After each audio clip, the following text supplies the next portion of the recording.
She brings wealth and health to her audience by tackling hot topics around substance use disorder, mental health and wellness. Her mission, vision, and goal are to help you heal from your past trauma, inspire you to transform your body, mind, and soul so you can live your best life. Your board-certified psychiatric mental health doctor, nurse practitioner, trauma care maestro, and media analyst, your life ambassador, best-selling author, TEDx talk speaker, CEO of Pool of Bethesda Psychiatric Health in Arizona. Let's all welcome Dr. Princess Fumi Hancock. So, welcome Dr. Hancock. Thank you so much for accepting my invitation. How are you? I'm fine, thank you. Thank you, Ella. Thanks for having me on your show. It is just incredible, so I can't wait. I'm so excited. Okay, before we dive right into the conversation, it is important to explore some key facts from the World Health Organization, which states, key fact number 1, globally, depression is one of the leading causes of illnesses and disability among adolescents. Key fact number 2, one in 6 people are aged 10 to 19 years.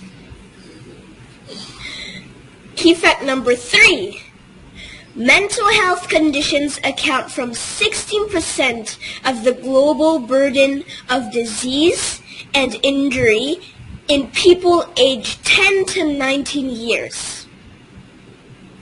And key fact number 4, suicide is the 4th leading cause of death in the ages of 15 to 19 years old. That's so young. Yes. Key fact number 5, half of all mental health conditions start by 14 years of age, but most cases are undetected. And last but not least, key fact number 6, the consequences of not addressing adolescents' mental health conditions extend to adulthood, impairing both physical and mental limiting opportunities to lead fulfilling lives as adults. So, Dr. Hancock, you see patients of all age in your practice. What should the world at large be mindful about their mental well-being? Well, I tell you, thank you for that, Ella. That's such an important question.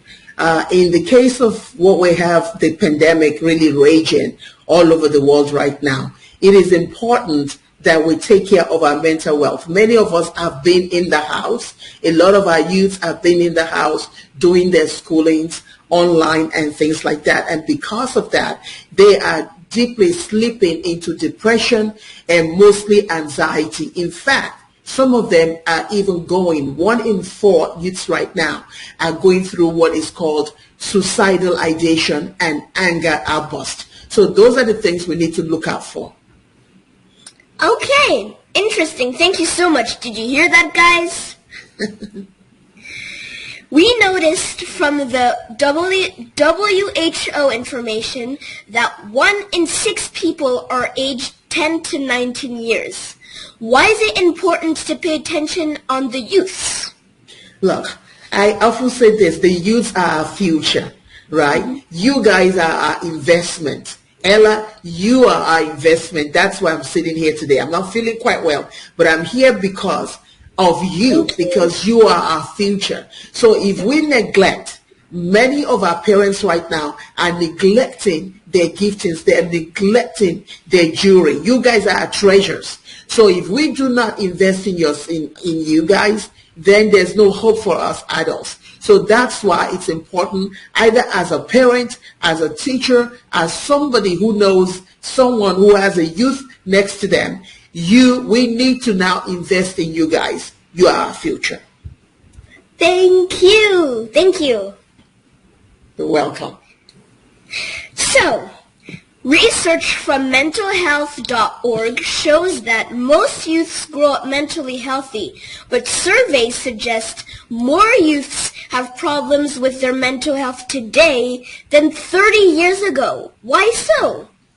Wow, I love that question. Look, a lot of things are going on today. A lot of pressure is on our youth today, either in school with their peers, or they're overwhelmed by their schoolwork, or the pandemic especially that's going on. There's too many demands on our youth right now. And because of that, a lot of our youth do not have that tenacity. They don't have that strength. Look, 30 years ago, our parents just say, they look at us in the eye, right? If something's wrong, they just look at us with their cross-eye like this, and we know what that means. Today, our kids have more voice. They are able to say whatever is on their heart and just let it rip. But today also, they're also inundated with such media, social media, all kind of things that is just an assault to the brain. And so because of that, I truly believe that today's youth are facing a lot more where mental health is concerned. That was beautiful. Thank you. Thank you so much for the answers. I can see that there are a bunch of comments exploding, so let's move on to the comments maybe. From Romana Jones. Hello to you too. Hello, Ramona. And Stefan Weiser, happy to see you live. And I just want to thank you, Stefan Weiser, especially because you have been with me since the beginning of the journey, and you have been there every single time. I just want to thank you so much for your support. And I think we have a question from Ramona about social media. Okay, let's read it. Or a statement about social media plays a role. There. Social media plays a role as well, and it's true. That's right. Is there any more comments, Mommy? No? Okay. We can continue. Okay. We live in a changing world, and COVID-19 has been a game changer for everyone. What are some triggers of youth's mental mal-être? Oh, my goodness. Well, the COVID itself is making people anxious, right? Staying in the house for a whole year, that is a trigger. That's a big trigger for our youth right now these days. Many of our youth prior to COVID are not used to doing schoolwork on virtually. So that's enough stress too, because some people love it, where a lot of our kids are still they're getting drowned using virtual. They like that touch. Our kids love the social touch. They love to be able to spend time with their friends face to face. So those are all the triggers that are going on right now with our kids, not being able to have that access. Even now that they have access, they have to stay 6 foot away from each other, and then they have to mask up and all that. Now, I have to say that masking up is good and all that is good. We're just saying those are the kinds of things they're not used to that are causing triggers. But more importantly, what Ramona talked about, the social media, not just social media, the TV media, the radio, the things that they are spouting out right now, some of it is an assault, a direct assault on our youth.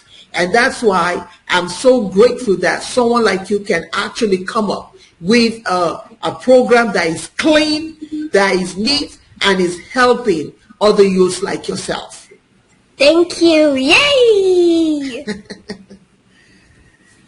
And are some youths more predisposed to experience mental health problems than others? Well, yes, some of them are, depending on trauma. If you have a kid that has been exposed to trauma, and trauma does not necessarily have to be sexual trauma. It could be physical trauma. It could be emotional trauma. It could be that they saw a friend of theirs go through something, or perhaps even just looking and watching the TV that one day and seeing somebody announced as being dead, and that person happened to be a youth like themselves.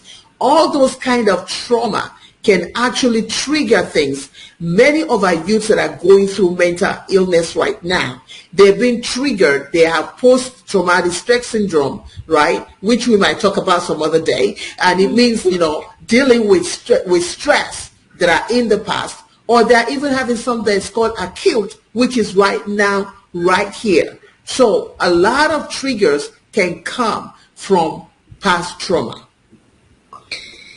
Okay, I understood, and this will help so many people that are watching. Thank you so much. We have a comment. Ramona Jones. Some children thrive from virtual learning. Others do not do well. That's right. What can we support our youth who need those physical connections in learning? Wow, I love that.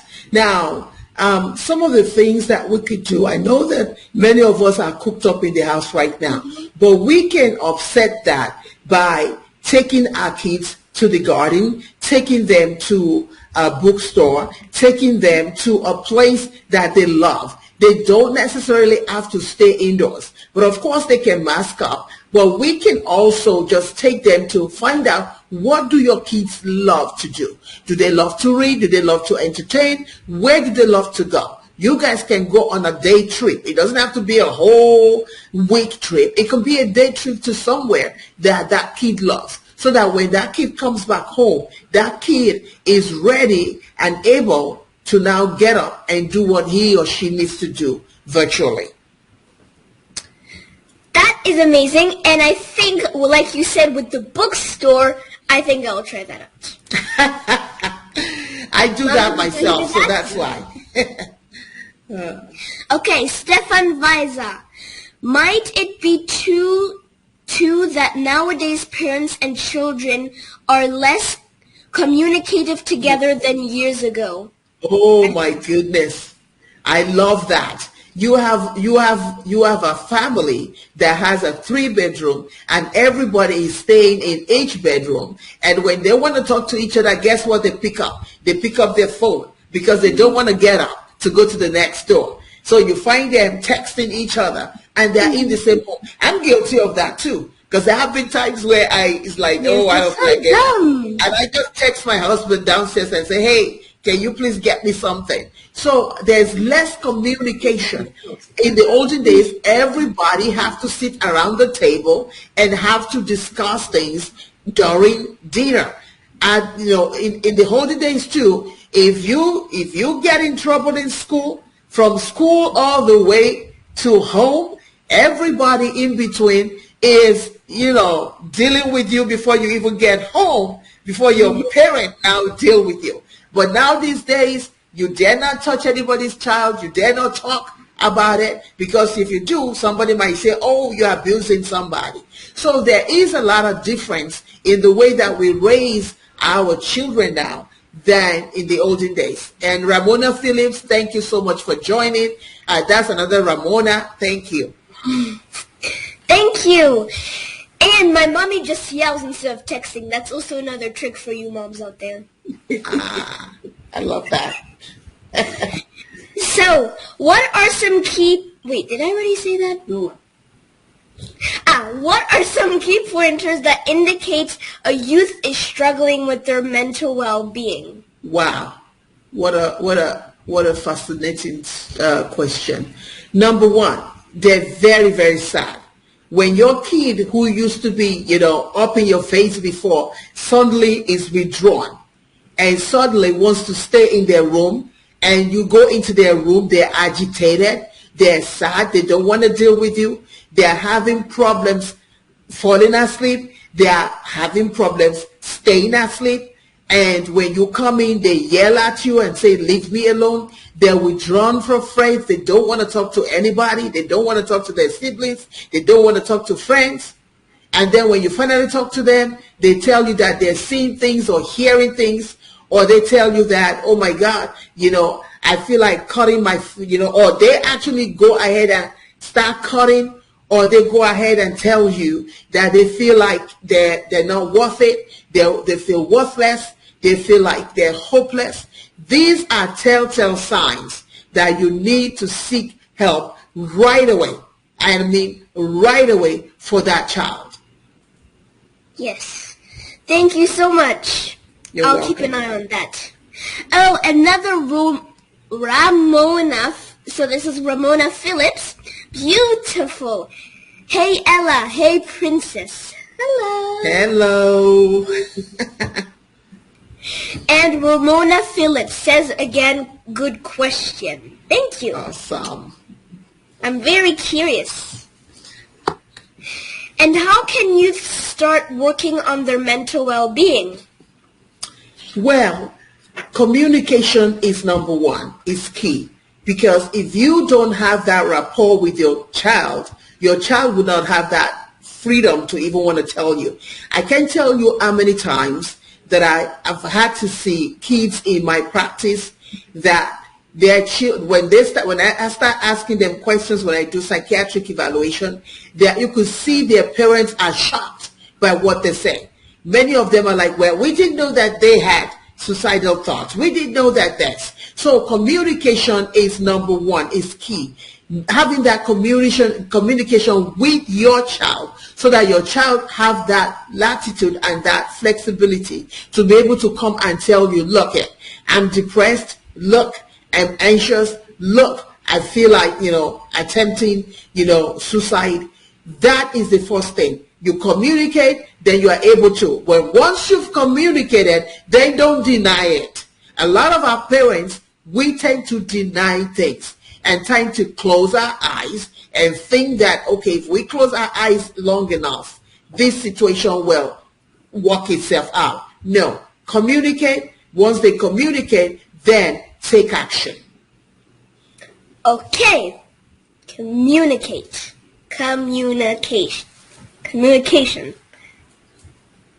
And Ramona Jones says, do you think that is in some ways we connect more or share more via text messaging than we would share in person? How might we use all forms of communication to strengthen relationships that support mental well-being? Wow, I love that question. Thank you, Ramona Jones, for asking that question. Here's the deal. The world that we live these days is quite different, right? In the olden days, we don't have all the text and all, all the FaceTime and all. We didn't have all that. So we had no choice but to actually go and visit people. These days is more technology, and we have to be aware of that. I know for myself in this pandemic, I do not tend to use a lot of text with my children. What I do more is FaceTime. I want to hear them. I want to see their faces when they tell me that they're okay.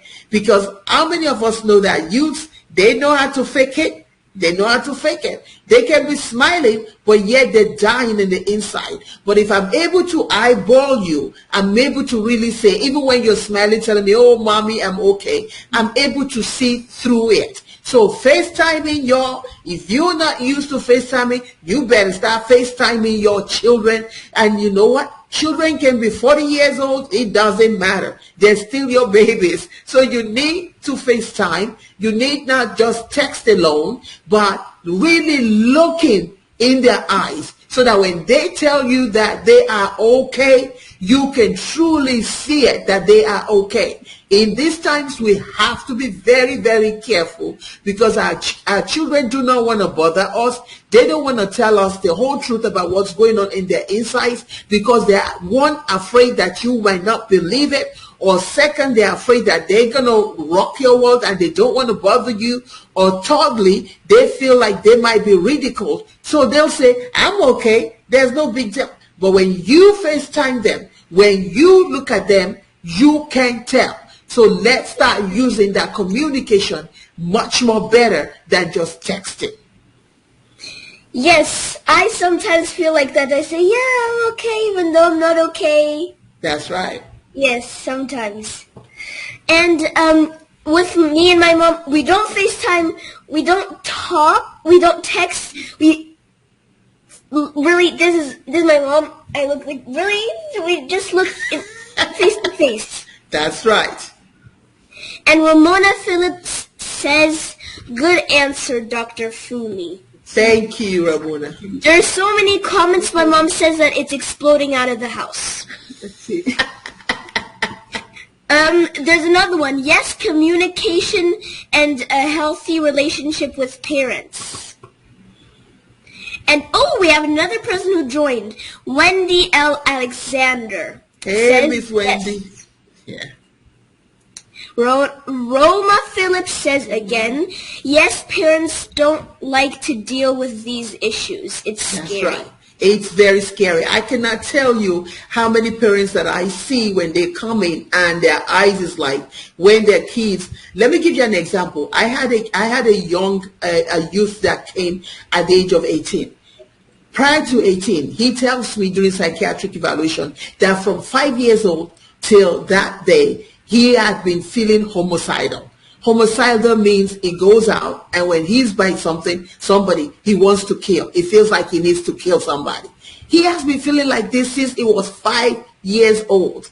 And at 18, he finally told the parent, you either come with me or something because I need to seek help. This is what is going on with some of our parents. We are trying to close our eyes to things that we need help with. And the kid finally tells to the mother, look, I don't know how I even made it from 5 to 18. But if I go out and hurt somebody now, I will be in prison for the rest of my life. So I'm seeking help. And now he's seeking help and doing well. Okay, I'm praying for that guy that it gets better. And that's right. To all you guys, to all of us, you don't think of that. And yes, FaceTime, Ramona Phillips says. There's a new person. Mohadi. Mohadi That's Kamahanyan. Right. Yes, that name. She's from South Africa. Oh, okay. New information. Thank you. This is powerful stuff indeed. We need more people to join in and learn. We need this information in our communities. Thank you, Dr. Hancock and Ella. You're welcome. Thank you, Miss Mohadi.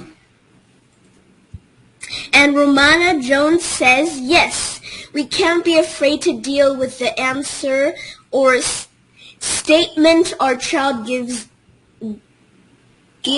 us.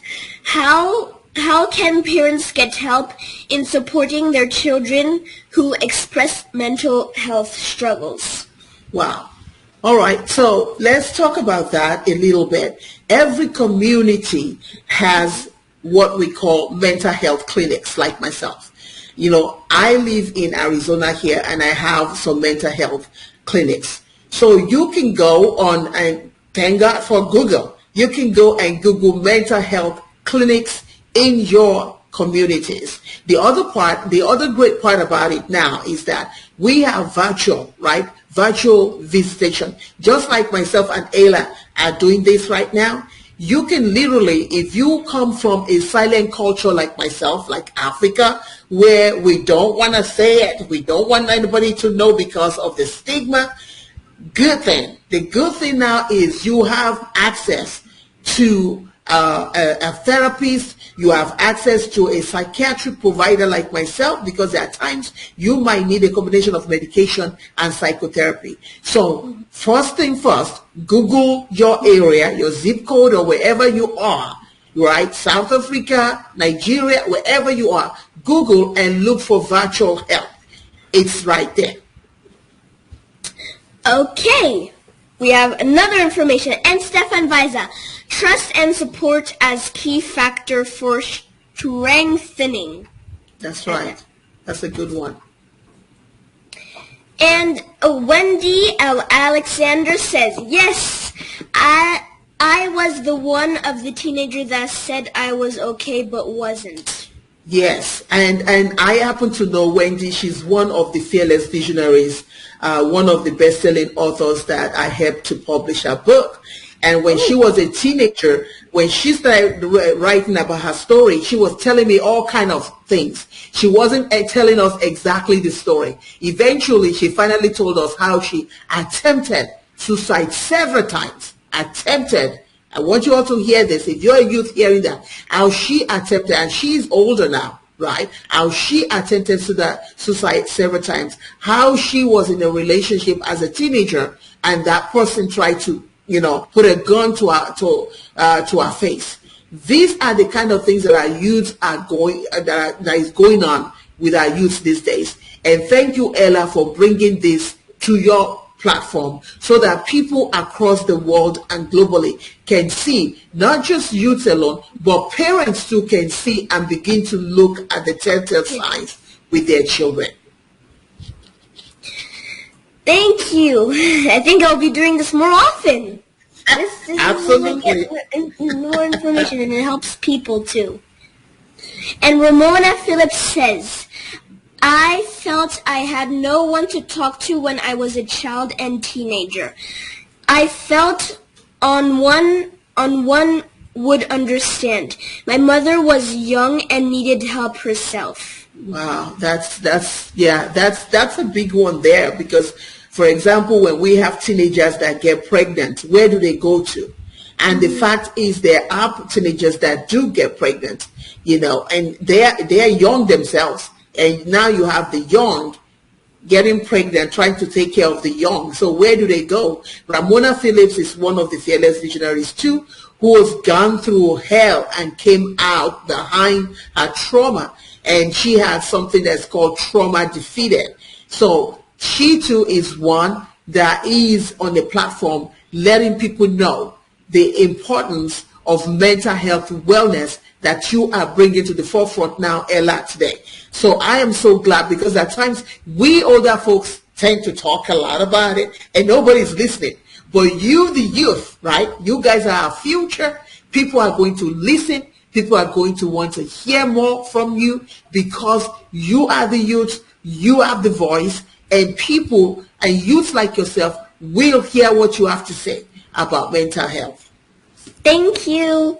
You're so welcome. Is Ramona Phillips one of the 18 women that you helped to publish the book? Exactly. She's one of those too, and she's a best-selling author too. She has a story. Her story is very, very powerful. With the fearless visionaries, tear the veil. They all tore their veil. They tore the veil so that people like you, to give room for youths like yourself, so that people can be very serious with their children, not just with their children. But here's the thing though, when you have a parent that is still dealing with a lot, how do they see youths? How do they see their children dealing with something? Because they themselves are in too much pain, and they're not able to see that their children are in pain too. Thank you. You're welcome. And Ramona Phillips says, thank you, Ella and Princess Fumi. Hugs. You're welcome. Hugs You're welcome. to you too. And I would like to add to your advice that our families is a great support system as well. And That's we right. should find in our close network someone we can share our sorrows with. Because it helps. Wow. That's right. Well, and Wendy Alexander says to you, Ella, he says, hey, Ella, you are amazing. Thank you. And Wendy L. Alexander, you also helped her to publish a book. Yes, absolutely. She's also one of the 18 fearless visionaries that tore her veil, even though she didn't want to tear it. She was telling me all kind of stories until we finally got her to really tell the real story. And that's the one that I mentioned earlier to you. Okay, thank you. And finally, we should get into the habit of meditating. That's and right. appreciating the now, not before, not what's coming next, the now. That's right. So, Ramona Phillips says, I agree with Wendy. Amazing. Thank you. We're busting out of comments here. Oh, that's awesome. Awesome. So, I do not want to stop here, but we have to. Because I have nothing else to say.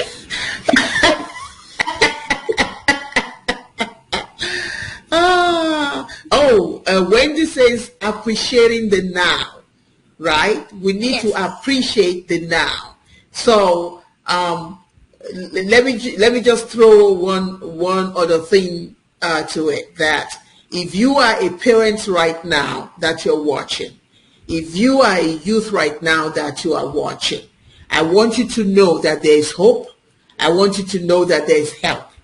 I need for you to know that regardless of the relationship that you may or may not have with the adult in your life, you can seek help, right? You are in school. Schools have counselors that you can talk with. Even if you don't feel comfortable talking to your parent about it, or you don't feel comfortable talking to the adult in the home, you can always start by talking to a counselor in your school. So please seek help. Thank you for listening to Tear the Veil with Dr. Fumi. We hope you have enjoyed being a part of today's show and that we have helped you in shining. For further information, you can visit us at drfumiPsychdNP.com and pobpsychiatry.com.